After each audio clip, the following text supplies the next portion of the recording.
समजा तुम्ही डिलिमिटर आहे, हा. एक एक्स्ट्रा डिलिमिटर ऍड झाला हा. तर तुम्ही सोर्स मध्ये जाऊन चेंज करणार त्याला का कसं? नाही 5G सेस मध्ये असते, सोर्सला जायची गरजच नाही ना. सोर्स मध्ये तसं नाही म्हणत मी, हा. सोर्स तसं नाही म्हणत. तर सोर्स म्हणजे की जसं जिथून तुम्ही आपला डेटा मिळतो. जसं तुम्ही क्लॅरिटी बोलला, तुम्ही क्लॅरिटी मधून डेटा येतोय तुम्हाला. हो. मग आता डेटा जेव्हा फुल करताय हा. तो डायरेक्ट जीसीबी मध्ये फुल करताय का तो पण डेटा कुठे तर स्टोअर केला तिथून नंतर मग जीसीबी मधून करताय कसं? म्हणजे काहीतरी एक असतं. आता जसं मी तुम्हाला उदाहरण सांगतो, एक पाईपलाईन मी कसं करत होतो, SSIS माहित असेल तुम्हाला. SSIS मायग्रेशन पण हा. होतं, पण ते आता बंद केलंय. त्याच्यामध्ये मी काय करतो, साहेब तिला आमचं टार्गेट कसं होतं माहीत आहे का, की एकतर आम्हाला हे डॅम बघायचा होता, रिहेगाव डॅम वॉल असं एक काहीतरी होतं, ते डॅम बघायचं होतं. पण हॅलो आता बोल की. आता नाही फोन करतो तुला. जेवण नको बनवू, नको बनवू. आता गाडी पण नाही, बघू रामा काय म्हणतं. सोडलं तर रामाने येतो. चालतं. टाक मुगला लईच वाईट वाटायला लागले, फोनवर फोन करायला लागले. मग असे फोन आलता व्हिडिओ करताना.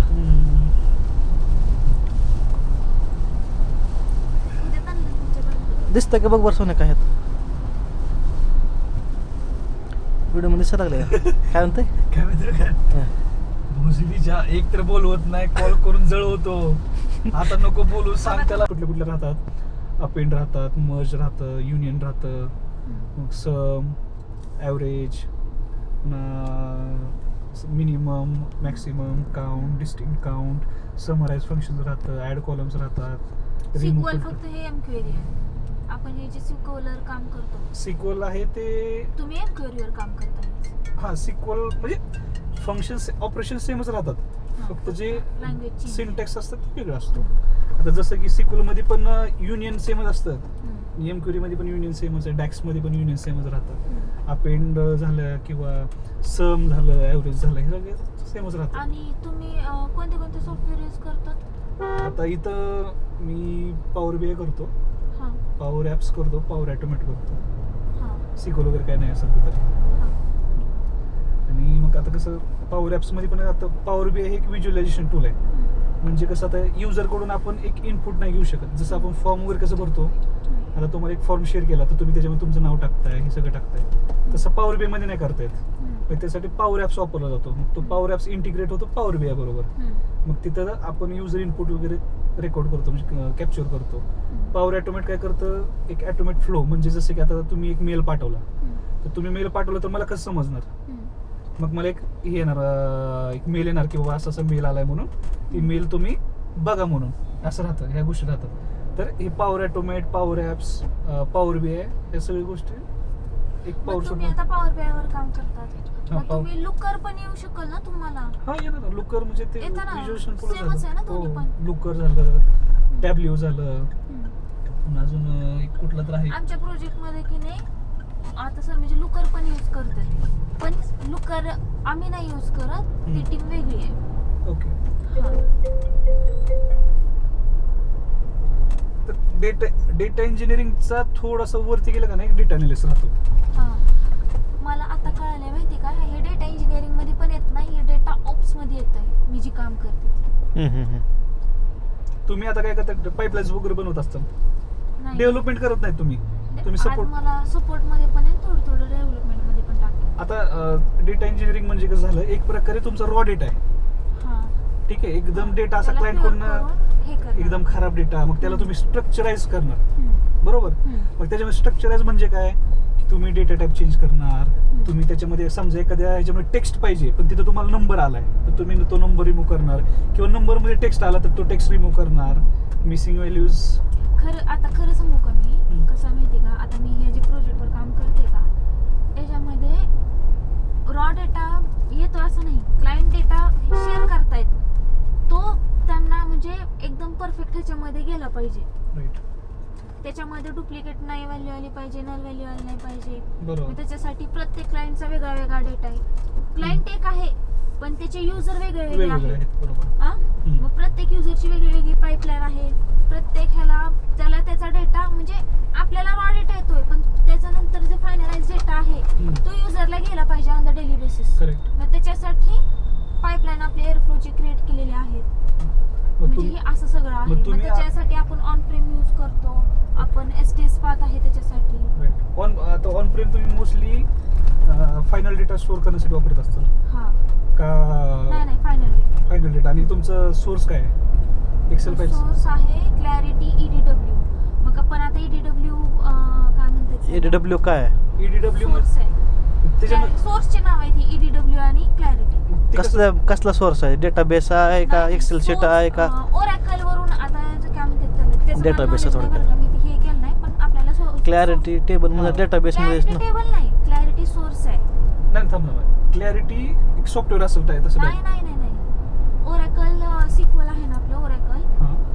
तर तिथं आपलं म्हणजे तिथून आपण डेटा घेतोय. कशामध्ये म्हणजे डायरेक्टली पुल करतोय का एक्सेल मध्ये डाउनलोड करतोय का वर्ड फाईल मध्ये डाउनलोड करतोय का ते टेक्स्ट फाईल मध्ये डाउनलोड करतोय काय नाही असं ना. तुम्ही कनेक्शन जे तेच महत्वाचं असतं बघा. हा, तुम्ही मग जेव्हा काम करता त्याच्यावरती वेगळी टीम आहे जी टीमचं काम आहे ते. तुम्ही समजून घ्यायचं ह्या गोष्टी विचारायच्या नाही ते की सोर्स मीटला आम्ही नसतो तसं. सोर्स काय आहे. आपण कसं म्हणजे उद्या तुम्हाला तेच विचारणार आहेत. हा तुमचा सोर्स काय होता, हा तुम्ही मग लोड कुठे केला, ट्रान्सफॉर्मेशन केलं, मग तुम्ही लोड कुठे केला. म्हणजे मेन काय होतं माहिती का, ह्या प्रोजेक्ट क्लॅरिटी सोर्स इथपर्यंत ठीक आहे. पण ना क्लायंट आहेत ना जे की ते काय करते त्यांचे रिक्वायरमेंट सांगतात की बाबा हा हे करायचं आहे आपल्याला. मग एखादी सॅम्पल फाईल देते आपल्याला. ओरॅकल सिक्वल वरून आम्ही म्हणजे TVF असते तिथं क्लॅरिटीची सोर्स आहे ना प्रॉडवरती TVF किंवा तिथं जे काही कोड असतील ओरॅकलचे स्टोर्ड आहेत ते त्याच्यावरती कॅथी काम करते. ओके. मग आपण तिथून तो कोड उचलायचा त्याचं कन्व्हर्जन करायचं किंवा त्याच्यामध्ये क्लायंटने जे सांगितलं रिक्वायरमेंट त्याच्यानुसार आपण चेंज करणार.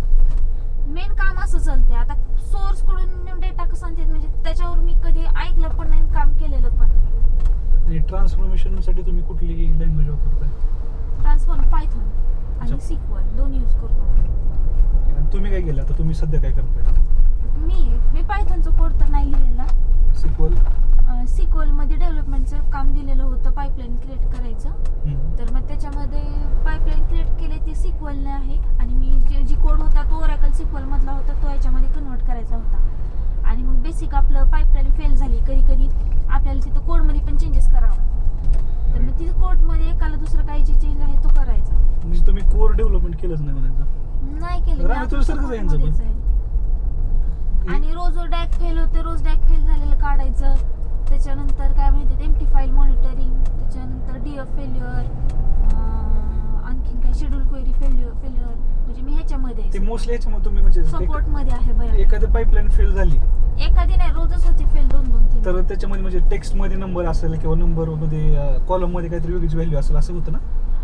तसं काय राहतं का? हा वेगळं हा तसं पण राहते इश्यू. म्हणजे कॉलम मध्ये एक्सपेक्टेड व्हॅल्यूज नाही, कॉलम मध्ये डुप्लिकेट डेटा आलेला आलेला आहे. असतो, बरोबर. कधी कधी एक्स्ट्रा डेलिमीटर ऍड झालेला असतो शीट मध्ये क्लायंट साईडनं सोर्स साईडनं. त्याच्यात तेवढा जरी ऍड झाला तर पूर्ण पाईप तो एक शेअर पॉईंट म्हणतोय शेड फोल्डर असायचे ते नेटवर्क वरती मोबाईल.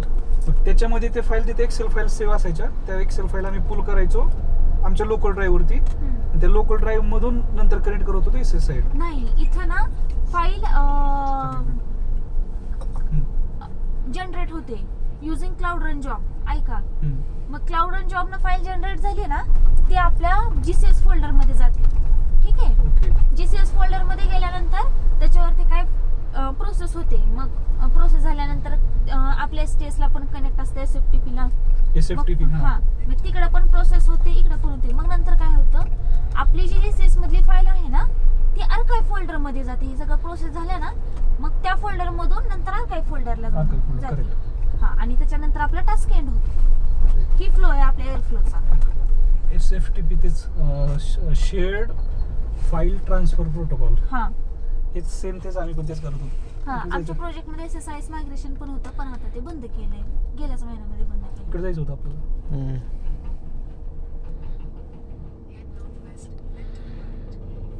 मी बरोबर सांगितलं का?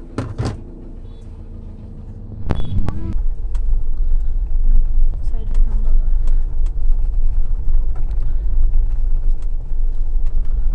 थांबतोय. ती ना केबल काढली तर लय बरोबर. नाही तर काय करायचं रामा, व्हिडिओ काढायचा आणि एक सेपरेट ऑडिओ टाकायचा त्याच्यामध्ये तू बोलण्याचा, तसं बी चालतंय. मग ते व्हॉइस ओव्हर लावावं लागतं मला रे. मग काय किती लागणार आहे त्याला? बोलावं लागतंय त्याचं सगळं कुठं आठवत बसायचं. अरे नाही व्हिडिओ आहे म्हणल्यावर की आम्ही इथून गेलो, आम्ही तुला समज आठवलंच नाही गोष्टी. आता तसं म्हणतो का, म्हणजे असं व्हॉइस ओव्हर, मग ते व्हॉइस ओव्हरच म्हणतात त्याला. हा मग तेच म्हणतो मी, एक प्रकार नरेशन. खाली घेतला तर चालतंय कॅमेरा. चुकमुक दिसते का? बरोबर. काय म्हणतो भारी रे. म्हणून तर पैसे वाढायला लागले. तर उगाच आहे काय. खर्च असा होते का खर्च? थांबा पण एकदा युट्यूबचं चांगली अर्निंग आली तुम्हाला तर मग तुमचं सगळं- विचार संदीपाला विचार किंवा माणसं कसे कमवते ते होय लय पैसा युट्यूब मध्ये. युट्यूब मध्ये. तुम्हाला एक हे सांगतो, मला एक व्हिडिओ आली होती, तुम्हाला ती भारती माहिती आहे का? नाही. ती ह्याच्यामध्ये ती बघा कपिल शर्मा शो मध्ये बाई हा भारती माहिती ना? भारती, हा. तिनं काय म्हणली होती की आपण काही युट्यूब इन्फ्लुएन्सर वगैरे नाही म्हणली, आपण काय करायचं युट्यूब वरती, आपलं जे आहे ती कामं करायची. पण तिनं बाय चान्स एक व्हिडिओ टाकला म्हणे, हम्म. तर तिला म्हणे एका व्हिडिओच्या माग 10-20 लाख रुपये असे आले. ती म्हणली YouTube वरच "हे सोडून देते मी काम, युट्यूबच करते. हं. त्यात युट्यूबच करते, हं. युट्यूबवर व्हिडिओ टाकणं, हे करणं ते करणं ते करते. गोलू गोलू हा हा, तसले पोरं, व्हिडिओ टाकते बघा मग. दिवस रात्र पोराचं काय बी केलेलं, काय बी करू दे पोराने, शी करू दे, सू करू दे, ती सगळं YouTubeला टाकते. असते. पण तिला ती कळालं ना की एवढा पैसा आहे त्याच्यामध्ये, जी तिला पैसा बाहेर नाही येणार आहे पण युट्यूब मध्ये येतो. मग ती म्हणली मी तेव्हापासून युट्यूबला मी नाव ठेवलीच नाही म्हणजे प्रत्येक वेळेस काय का असं ना टाकायचं. सोनू तुला हे सांग का, आता ज्ञानबाची मालकीन आहे का, हा. त्यांच्या रिलेटिव्ह मधलं कोणतं करतं माहिती आहे का, ते काय करते माहिती आहे का, लेकरांच्या नुसत्या व्हिडिओजवरती, लेकरांच्या बरं का, लहान लेकरांच्या व्हिडिओजवरती ते एवढं मोठं पैसे कमवायचं म्हण. Instagram, YouTube. हिच्या तिचा धीर आहे का, माझी एक मैत्रीण आहे, तिचा धीर आहे ना, ही GCP क्लाउड हे काय माहिती जॉब करत होता आणि त्याच्या युट्यूबला व्हिडिओ चालू केलं, नोकरी दिली सोडून. आता नुसतं युट्यूब करते. युट्यूबच नुसतं, त्याच्यावरच कमाई चालू आहे नुसती. 22,000 सबस्क्रायबर फक्त त्याचे. 25,000 आहे. Still. 25,000च्या मागे एवढे येतात. एज्युकेटेड आहे ना, एज्युकेशनचं आहे ना, कंटेंट आहे. तुम्हाला एज्युकेशनला लय पैसा बरं का. पैसा बी लय आहे आणि माणसं काढले, दुसरं एक कारण नाही त्याचं. एज्युकेशनला पैसा. आणि तुम्हाला सांगू का, तुमचे 1 लाख जरी सबस्क्रायबर असले तरी तुम्ही चांगलं 60-70 हजार रुपये महिन्याला त्याच्यापेक्षा जास्तच कमवू शकता का.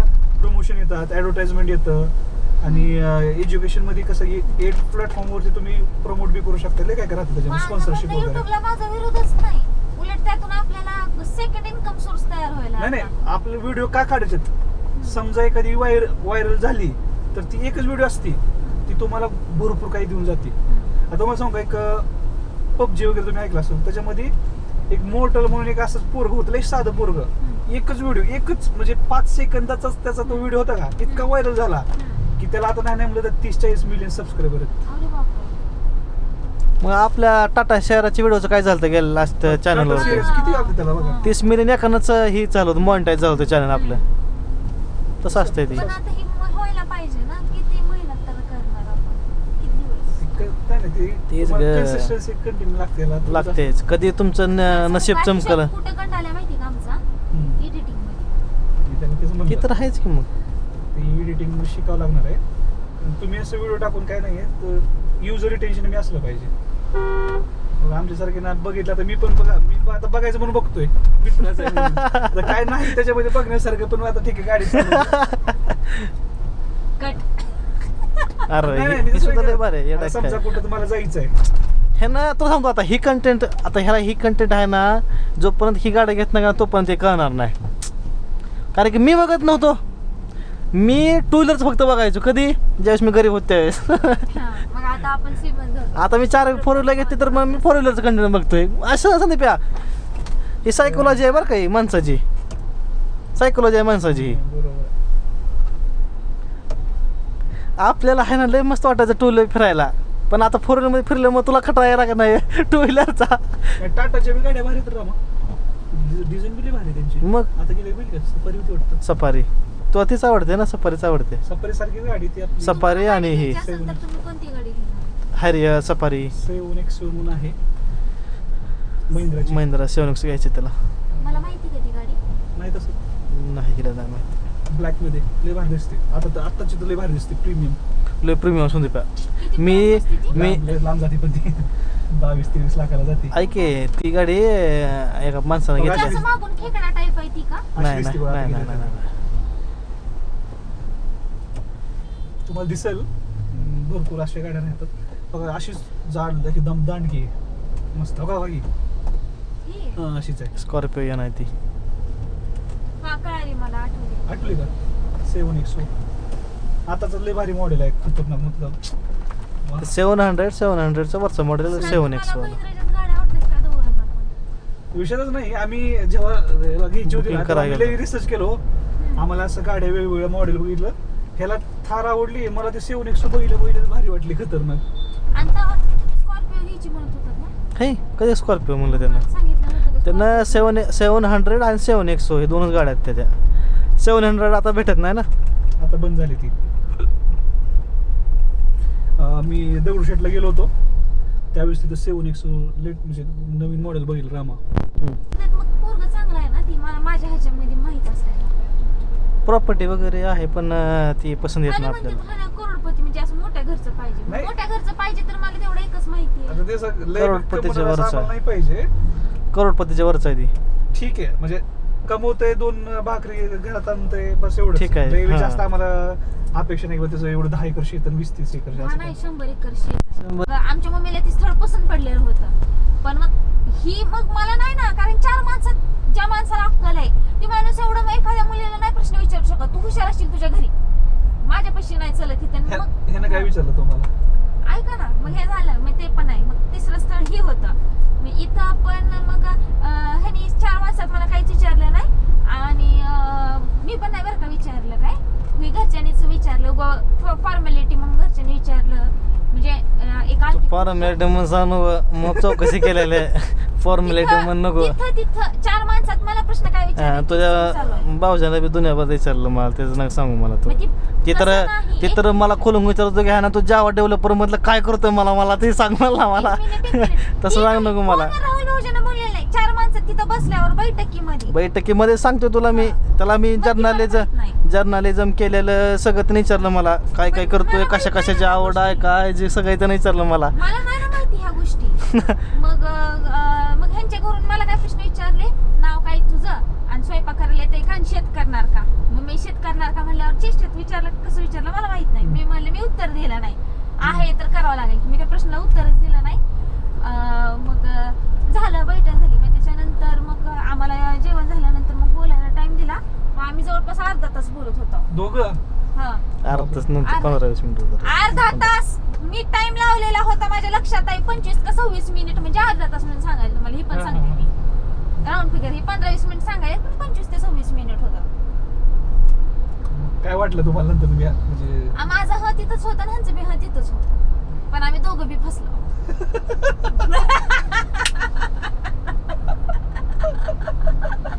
माझं म्हणणं की चला आता एवढी मोठी बैठक घेऊन मी शेवटी फसलो.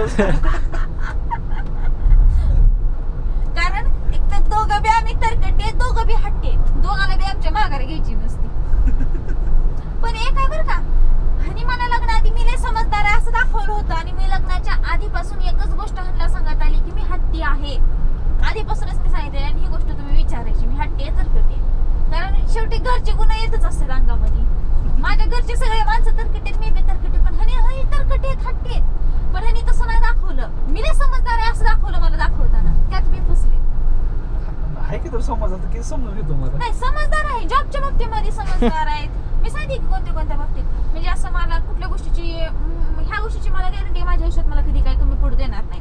बरं तू सांग माझं चुका सांग फक्त त्याला. माझं चुका सांग त्याला कळतं की हा चुका आहेत का नाही. पॉझिटिव्ह पण गोष्टी सांगू शकते, निगेटिव्ह पण गोष्टी निगेटिव्ह सांग. पॉझिटिव्ह सांग नको. मला माहिती आहे त्याला माहिती आहे पॉझिटिव्ह बी निगेटिव्ह तो दोन्ही माहिती आहे. निगेटिव्ह मध्ये म्हणजे काय म्हणतात त्याला, एखादी गोष्ट पाहिजे ना, पाहिजे म्हणले की पाहिजेच. दे की दे आणि घे की घे. तुला 12चं 20चं पॅकेज तू 20चं पॅकेज घेशील का नाही.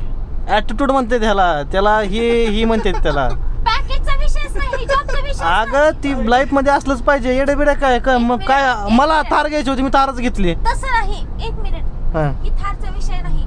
थारचं नाही ना ऍटिट्यूड सांगायला लागलो तुला मी. एक मिनिट मला बोलू देत ना. मग सांगायला कशाला लावले निगेटिव्ह पॉईंट. बरं हा सांग. मी सांगायला लागलो. ऐकतात हा का हो का?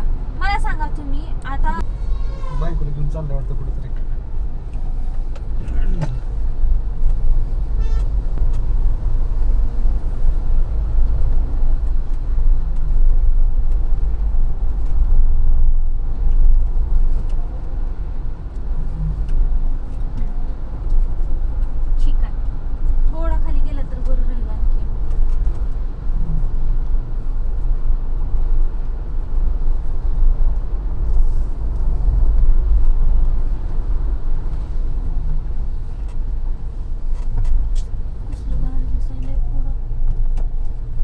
वरती ना ते वाईट. आपल्याला वरती जायचं की? वरती का वरती गाव आहे ती सोने धबधब बघ तिकडं बघ ते सांगायचं. हे धबधबा असं ते असं कुठं इथून जायचं असं काहीतरी रूट हिच्या इकडं काय आहे म्हणून तुम्ही प्या चालू केलं.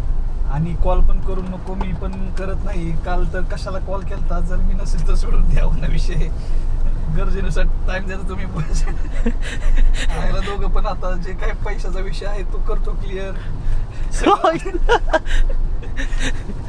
सगळं आहे लक्षात देऊन टेकन मी दिल्या दिवाळीपर्यंत दोघांचं पण तुला सोबत कॉल करायला मुद्दाम म्हणजे मी काय असंच आहे ना सोड रे कोणाशी बोलतोय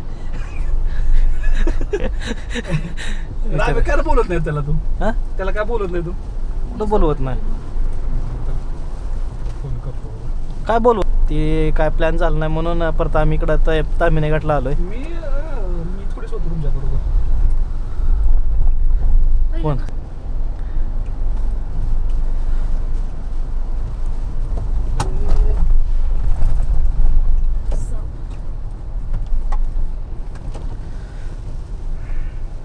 बरोबर आपलीच गाडी एकट्याची आहे इकडं दिसतं तर तसंच मग वाटत नाही आपल्याला माघार गेलं पाहिजे म्हणून हा हा. घे वळवीत ना समोर नाही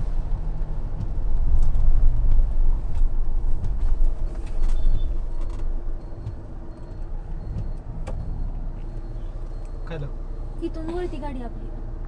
काय प्रॉब्लेम आहे काय गाडी नाही घे लवकर घ्यायचं असं तर.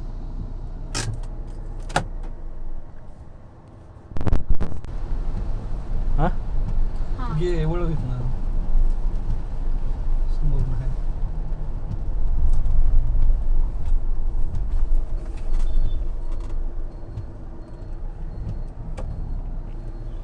काय लाव इथून वळती गाडी आपली. काय प्रॉब्लेम आहे काय गाडी